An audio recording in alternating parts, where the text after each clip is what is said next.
حیدرآباد کے چندر نگر میں furniture shop میں بھیانک آگ، 3 فائر انجنیں طلب، شہر میں ٹریفک جام۔ تلنگانہ کے دارالحکومت شہر حیدرآباد میں ایک بار پھر بڑی آتشگی کے واقعے نے سنسنی پھیلا دی۔ اطلاعات کے مطابق میاں پور کے علاقے چندر نگر پولیس اسٹیشن کے سامنے واقع انو فرنیچر شاپ میں اچانک آگ بھڑک اٹھی۔ دیکھتے ہی دیکھتے آگ نے پوری عمارت کو اپنی لپیٹ میں لے لیا اور دکان میں موجود بڑی مقدار میں فرنیچر جل کر خاک ہو گیا۔ عین شاہدین کے مطابق آگ اتنی شدت کے ساتھ لگی کہ شعلے دور دور تک نظر آنے لگے اور دھواں آسمان تک بلند ہوتا دکھائی دیا۔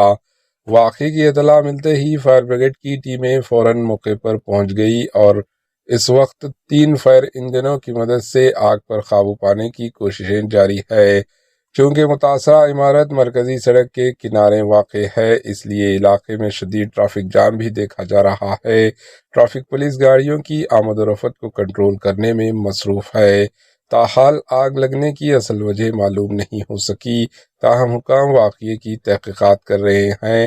خوش قسمتی سے ابھی تک کسی جانی نقصان کی اطلاع موصول نہیں ہوئی۔ Bureau report, H news.